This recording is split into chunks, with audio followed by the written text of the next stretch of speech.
Both presidential candidates, there's that hug, faced revealing questions from Pastor Rick Warren this weekend. But was there a winner at the Saddleback Forum? Let's ask Joel C. Hunter, senior pastor of the Northland Church based in Florida, and Ralph Reed, former executive director of the Christian Coalition and author of The Dark Horse. Good morning to you, gentlemen. Good morning, Gretchen. Let me start with you, Ralph. Do you think that there was a clear winner in this or not? I think it was a great night for John McCain. I think there were really two winners. I think one was Rick Warren. You know, Bill Kristol's got a piece in the New York Times this morning in which he suggested that the Commission on Presidential Debates look at Warren moderating one of the fall debates. And I have to tell you, I thought this was the most revealing and informative forum by the candidates during this entire campaign. I mean, Warren was fair, but he asked all the tough questions. And he asked some questions that were deeply revealing of their worldviews, their values. But McCain, by appearing before such a key audience where he needs to do extremely well, and in my view, hitting it out of the park on life, on marriage, on terrorism, on taxes, I think it was a terrific night for John McCain. Dr. Hunter, what do you think? Well, I think it was two different approaches. Obama was very deliberative, but in front of an evangelical audience, you got a bunch of people looking for amen lines. And so from that perspective, McCain really did well. I think he missed a couple of opportunities. I think Obama missed a couple of opportunities. And so for those who are thinking through it, it's a little bit more even, but McCain did have a good night. Ralph, real quickly, and then we're going to come back with you guys after the break, but I thought for the first time John McCain was revealing a lot of his personal side. You know, he doesn't like to talk about when he was a POW or, for that matter, his religion. But to me, it was very compelling to hear these personal stories from him. Well, it really was. And I have to tell you, I was pleased, really pleased, to see Senator McCain talk about he and Cindy adopting the young girl from the Mother Teresa's orphanage in Bangladesh. I mean, he has a 26-year pro-life voting record in Congress, but he doesn't just talk the talk.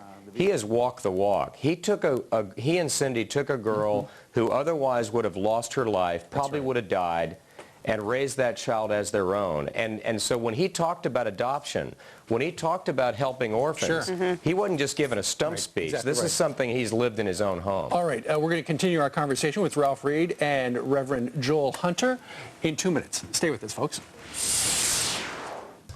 All right, we're continuing our conversation talking about what we heard on Saturday night at the Saddleback Forum. Dr. Ralph Reed is joining us along with Dr. Joel Hunter. He's the senior pastor at Northland Church. Hey, Dr. Hunter, Reverend Hunter, let me ask you about this. There was a stark difference when asked the question by Reverend Rick Warren, when does life begin?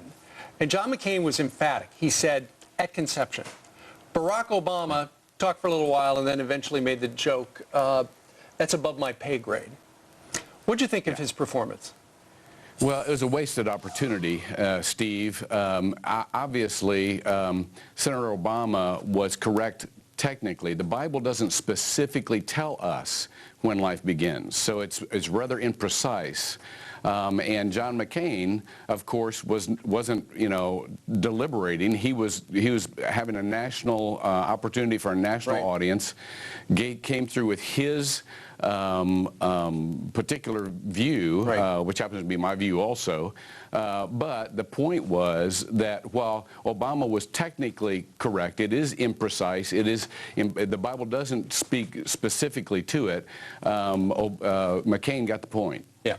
But don't you guys both believe, I know that we're talking specifically to you because you're both, evangelicals, and we're talking about the audience being evangelical. But for me, this was the first opportunity to see both presidential candidates just on the whole national front. I felt like, wow, this is what we're going to see in the debates. Ralph?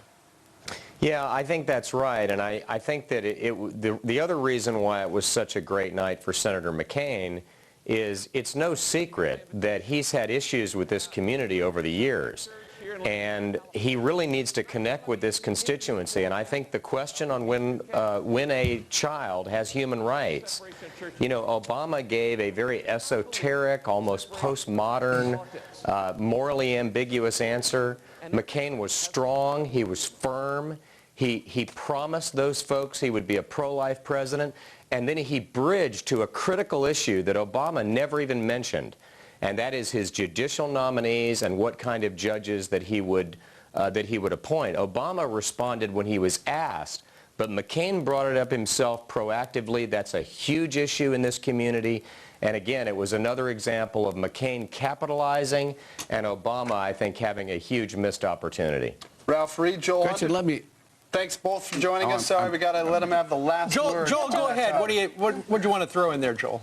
I want a little counterbalance here. He's right, but the simplistic answers, or the simple answers, rather, that McCain gave, simply, I'm going to be a pro-life president with pro-life policies. We've had that, and the abortion rate has not gone down. That's right. So we've got to have something more than just a pro-life president with pro-life policies. Right, Not also, according to the Alan Guttmacher Institute. The abortion rate is lower than it's been since Roe v. Wade, and it's because of pro-life policies. But Dr. Hunter, you bring up a good point, because there also was not a follow-up question about how McCain had floated out potentially picking a VP who's pro-choice. So, I mean, there are a lot of unanswered questions still from this forum on Saturday night, but nonetheless very interesting to see both candidates up there together answering the same questions.